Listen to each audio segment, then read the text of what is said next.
efetivas. Dr. Vitor Podesso Martins, advogado, professor da Universidade Estácio de Sá, com pós-graduação lato sensu em Direito Público e Privado pela Escola de Magistratura do Estado do Rio de Janeiro. Doutora Cíntia de Faria Azevedo, advogada, professora da Universidade Estácio de Sá, com pós-graduação lato sensu em Direito Público e Privado pela Escola de Magistratura do Estado do Rio de Janeiro. Delegada Aurian Miranda Fernandes, advogada na área civil de 1988 a 1998. Ingressou nos quadros da Polícia Civil do Estado do Rio de Janeiro em dezembro de 1999, sendo contemplada pelo chefe da Polícia Civil com a medalha Fidelidade, 2004, e com a medalha Honra, 2010. De 2009 até os dias de hoje, atua na Divisão de Polícia de Atendimento à Mulher, tendo sido empossada na Delegacia Especial de Assistência à Mulher de Niterói em junho de 2014. Doutora Marília Dutra, pedagoga, psicoterapeuta, pós-graduada em Terapia Transpessoal pela Escola Espanhola de Desenvolvimento Transpessoal em Madrid. Com 35 anos de experiência profissional, sempre atuou em recursos humanos, ouvidoria e psicoterapia. Mestre Richard David Clapton, gestor em Segurança Pública pela Universidade do Sul de Santa Catarina. Professor de combate e calicilate de diversas instituições, públicas e privadas. Um dos idealizadores e coordenador do projeto social Geração Careta, desenvolvido em Niterói, que tem como objetivo a prevenção das drogas e violência, usando a metodologia das artes marciais e de defesa pessoal como meio disciplinador. O professor Richard fará uma demonstração prática do sistema de segurança e defesa pessoal no combate. Assim, é uma honra para nós receber tão ilustres palestrantes. Passo a palavra à doutora Elga Mansur, que vai conduzir o trabalho desta noite.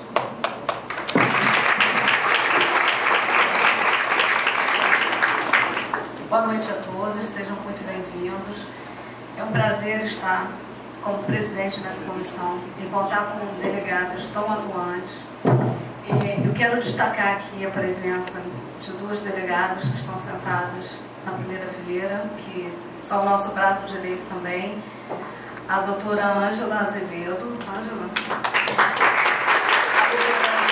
Maria da Penha,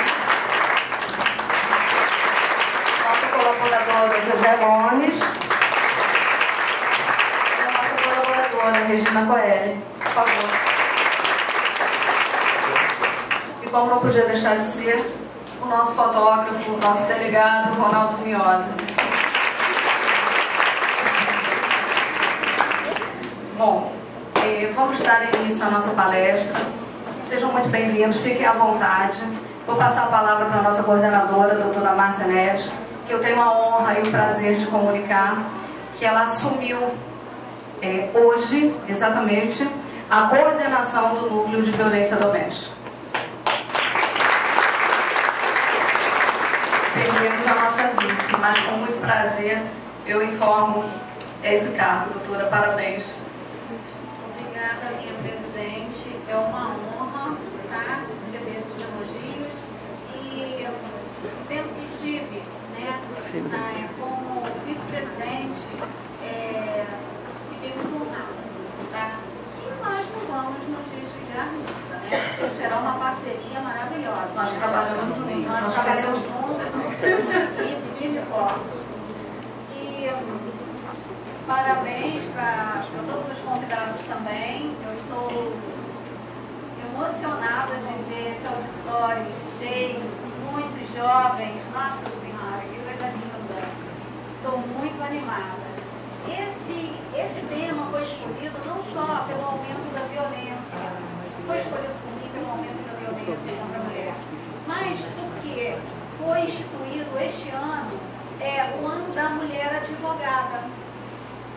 pela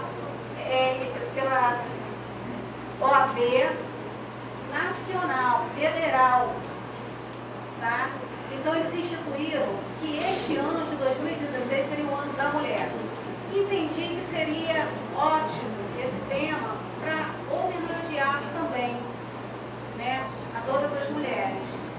E dentro do avanço, né, dessa lei, Maria da Penha, conhecidíssima, que vai fazer 10 anos, né, em agosto, também, como parte da sociedade, fiquei me perguntando que avanços conseguimos, né? Que avanços conseguimos com essa lei?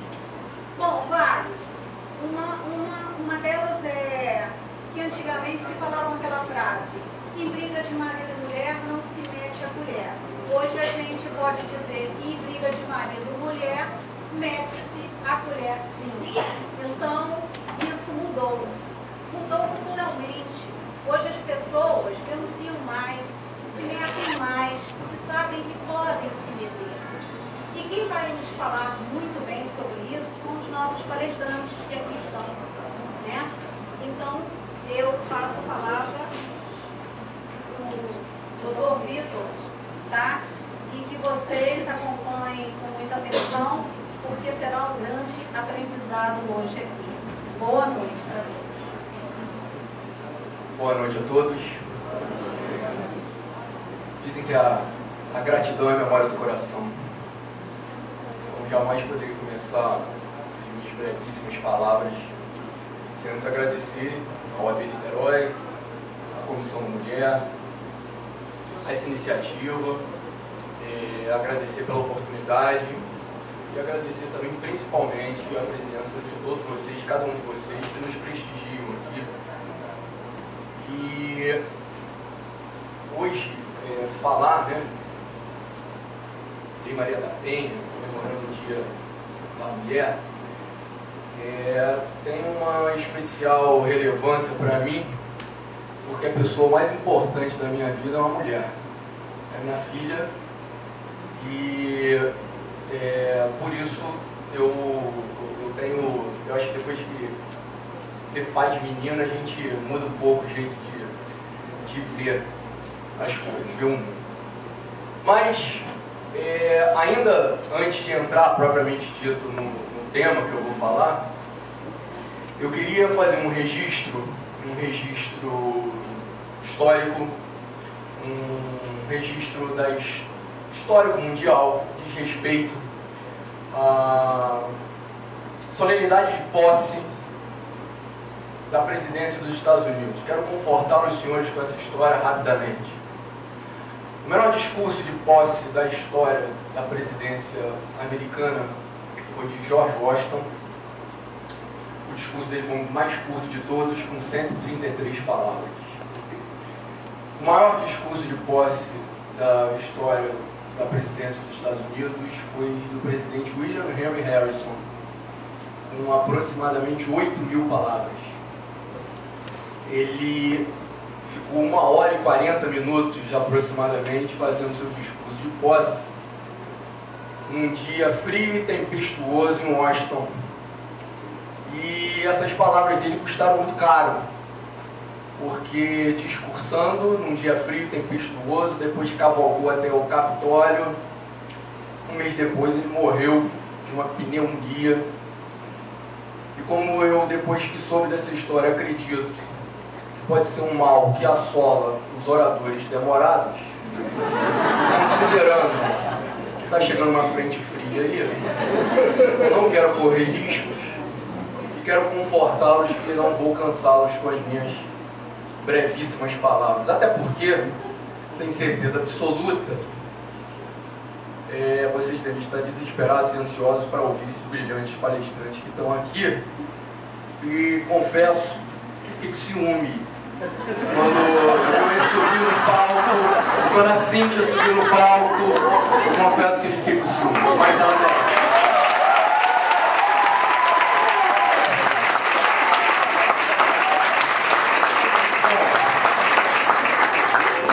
mas ela merece muito mais do que eu, com certeza. Enfim, então eu queria confortá-los com isso. Mas percebo, meus amigos, que o público aqui hoje é muito heterogêneo. Eu vejo muitos alunos meus de segundo período, eu vejo pessoas que são de outras áreas do conhecimento e vejo grandes juristas aqui. Por isso, a gente está falando, eu vou fazer alguns comentários sobre a Lei Maria da Penha e eu vou antes contar um pouco, rapidamente, já prometi, rapidamente, sobre a história, rapidamente, da Lei Maria da Penha, o porquê a Lei Maria da Penha, a Lei 11.340. Obviamente, não poderia, assim que veio a Lei 11.340, apelidada de Lei Maria da Penha, obviamente a lei não menciona a Maria da Penha no seu texto, nem poderia mencionar, mas foi uma homenagem a uma mulher, Maria da Penha Fernandes. Ela, em maio de 1983, foi vítima de uma tentativa de homicídio, um tiro de espingarda, dilacerou a terceira e quarta vértebra dela. Ela era casada com um colombiano de origem, nacionalizado brasileiro, e ela tomou um tiro de espingarda e dilacerou a terceira e quarta vértebra dela, e ela ficou paraplégica.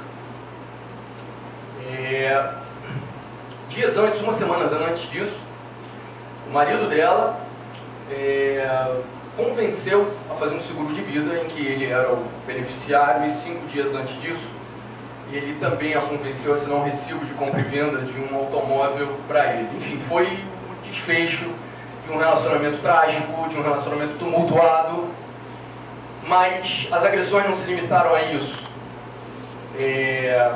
Dias depois desse evento, ela, em casa, ela descobriu o porquê que o marido dela só tomava banho no banheiro das meninas, das filhas.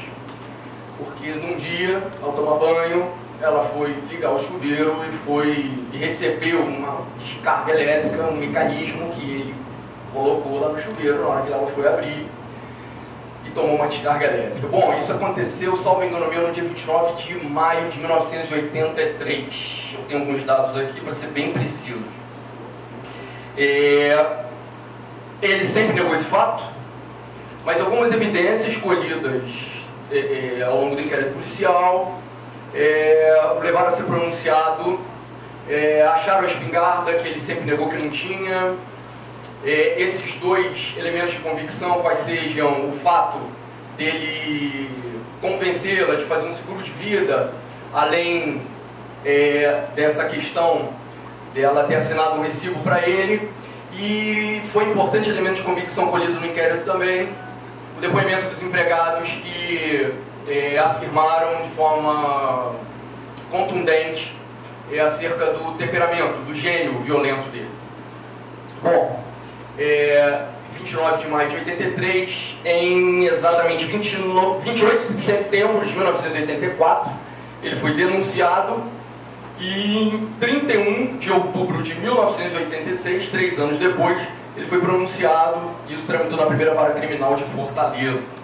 Bom, foi levado a júri em 4 de maio de 1991 e foi condenado em 4 de maio de 1991.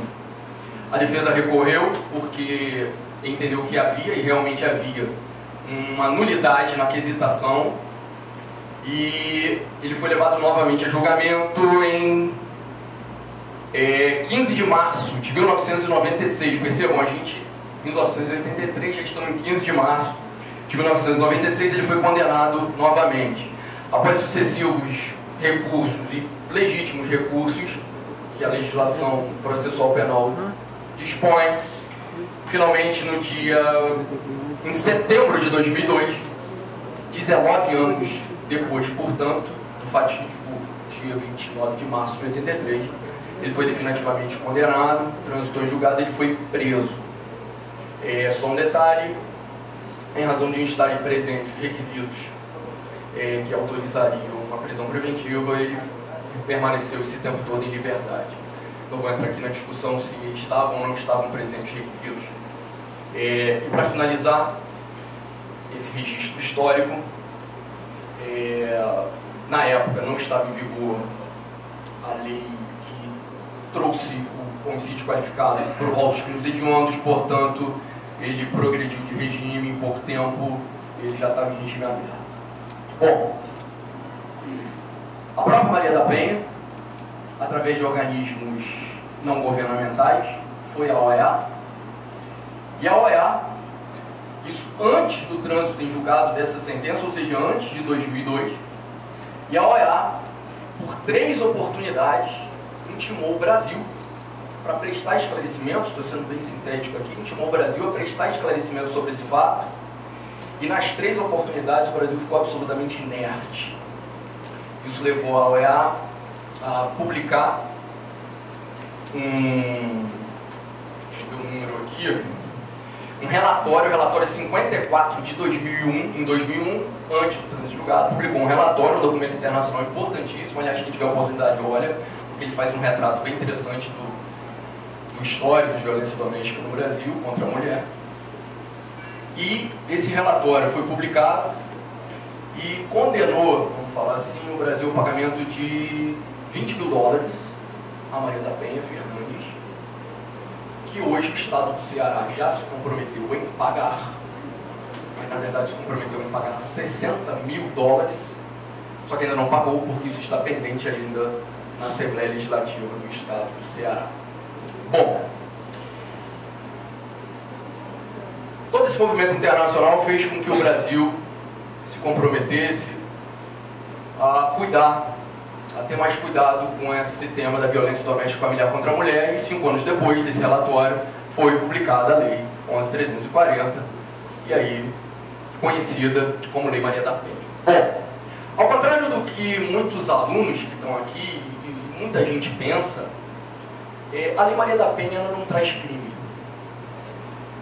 Eu acho que quer dizer que a Lei Maria da Penha é mais uma lei administrativa, processual, que uma lei penal propriamente dita.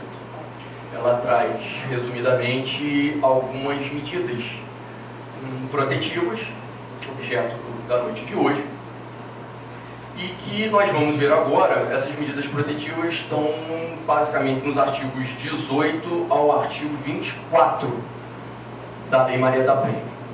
Eu vou precisar do código agora. Primeiramente, e aí falando de forma assim, bem prática, objetiva, o artigo 18 ele dispõe no sentido que, já em sede policial, a própria vítima pode solicitar alguma dessas medidas protetivas. Muitas dessas medidas têm natureza civil, outras não têm natureza civil, mas essa medida pode ser solicitada pela própria e é solicitada pela própria vítima já em sede policial, autoridade policial, enfim, o policial que estiver atendendo lá já sabe, e de acordo com o que for narrado ali, ele vai pleitear, vamos falar assim, as medidas protetivas da Lei Maria da Penha. Eu queria chamar a atenção só para alguns pontos, não pretendo, até porque não tem espaço para isso, falar de todas elas. Eu quero me ater a um ponto específico e às vezes, de repente, eu vou estar compartilhando mais angústias do que trazendo informações para vocês. A Lei Maria da Penha ela alterou o Código de Processo Penal e autorizou a decretação de prisão preventiva na hipótese de descumprimento dessas medidas protetivas. E a doutrina chama atenção é que essa prisão preventiva tem que ser vista com cuidado, com cautela. Eu tenho que analisar os requisitos do artigo 312 para saber se eu vou ou não vou decretar. Quer dizer, não é só o descumprimento de uma dessas medidas protetivas que vai necessariamente e automaticamente implicar na decretação da prisão preventiva. Tem que ver os requisitos do artigo 312. Algumas dessas medidas, como eu falei com você, têm natureza civil. E eu me questiono se o descumprimento de uma dessas medidas de natureza civil poderia acarretar a prisão preventiva, porque, na verdade, tem um autor, Rogério Sanches, fala isso, você estaria talvez decretando a prisão de alguém fruto de descumprimento de uma obrigação civil. perigoso isso. Então, a Lei Maria da Penha, eu vou ler algumas medidas aqui para você do artigo 19. A Lei Maria da Penha, eu acho que ela tem que ser vista sem discriminação, mas com muito cuidado também. Artigo 19, artigo 22. Constatada a prática de violência doméstica e familiar contra a mulher, nos termos dessa lei, o juiz poderá aplicar de imediato ao agressor, em conjunto ou separadamente, as seguintes medidas protetivas de urgência, entre outras. 1. Obviamente, suspensão da posse ou restrição do porte de armas, com comunicação ao órgão competente. 2. Afastamento do lar, domicílio ou local de convivência com o ofendido. 3. Essa é bem interessante, muito utilizada e talvez seja a que a gente vê mais sendo descumprida e mais sendo decretada prisões. Proibição de determinadas condutas, entre as quais a aproximação da ofendida de seus familiares e das testemunhas, fixando limite mínimo de distância entre estes e o agressor. Contato com ofendida, seus familiares e testemunhas por qualquer meio de comunicação. Frequentação de determinados lugares, a fim de preservar a integridade física e psicológica da ofendida. E 4. Restrição ou suspensão de visitas aos dependentes menores, ouvida a equipe de atendimento multidisciplinar ou serviço similar. Essas medidas que o Código de Processo Penal, no artigo 313.4, entende como possível, caso descumprida, você decretar a prisão preventiva. O que eu chamo a atenção também é que a Lei Maria da Penha, ela é uma lei que discute-se se ela vai aplicar a homem ou não vai. Eu, pessoalmente, eu tenho uma convicção, e não quero entrar nessa discussão também. Para mim, a Lei Maria da Penha é uma política de ação afirmativa, o que a doutrina fala, uma discriminação positiva. Para mim, não tem sentido você aplicar a Lei Maria da Penha a pessoa que não seja do sexo feminino. Estatística, historicamente, a grande vítima de violência doméstica e familiar são as pessoas do sexo feminino. Só para finalizar, porque outros palestrantes vão vir aí, eu queria chamar a atenção para um estudo que eu fiz até hoje, um estudo do IPEA, avaliou o impacto da Lei Maria da Penha sobre a mortalidade de mulheres. E me assusta um pouco, porque por esse estudo do IPEA, que eu vou trazer os dados para vocês, me parece que a Lei Maria da Penha não trouxe muito impacto na redução da violência doméstica contra a mulher. Eu estou falando só de um crime que a Cintia vai falar daqui a pouco, a doutora Cintia, desculpa a intimidade que traiu agora. Não trouxe muito impacto. Segundo o IPEA, só pensando em feminicídio, as taxas de mortalidade por 100 mil mulheres foram 5,28 no período de 2001 a 2006. Então, de novo, 5,22 no período de 2001 a 2006, portanto, antes da entrada em vigor da lei. E depois, entre 2007 e 2011, deu uma pequeníssima reduzida, foi para 5,22. Ou seja, observamos uma pequena diminuição depois da Lei Maria da Penha. E eu vou relatar um fato aqui para vocês que me assusta muito. Eu atendo, eu, a doutora Cintia, a gente atende muitas mulheres vítimas de violência doméstica. Muitas. E me chama a atenção que não importa a condição social, a condição cultural. Às vezes eu vejo muita mulher que chega lá, procura a gente, vítima de violência doméstica. Eu aviso, começou com uma agressão verbal, já estamos na agressão física, vai virar uma cadeirada, vai virar um tiro. Eu aviso isso. Só que, infelizmente, por motivos que vários, é assustador o índice de mulheres que são vítimas de violência doméstica.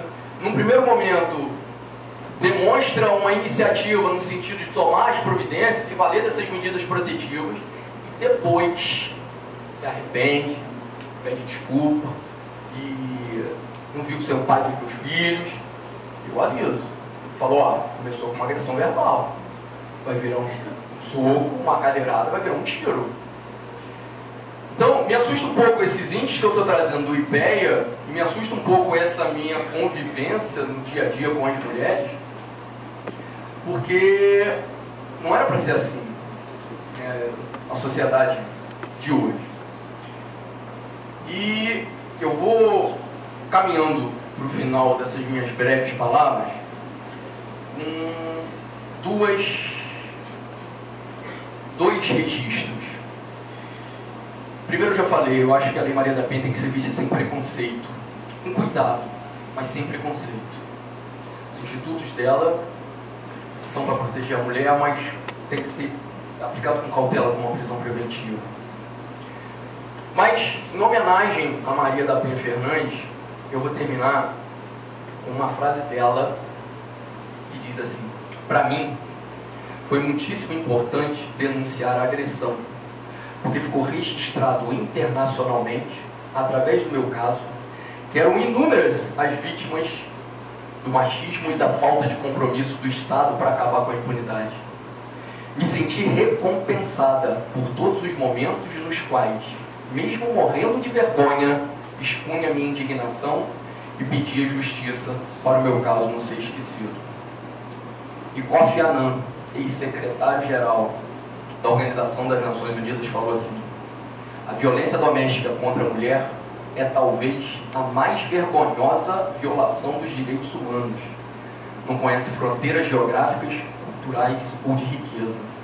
Enquanto se mantiver, não podemos afirmar que fizemos verdadeiros progressos em direção à igualdade, ao desenvolvimento e à paz. Muito obrigado.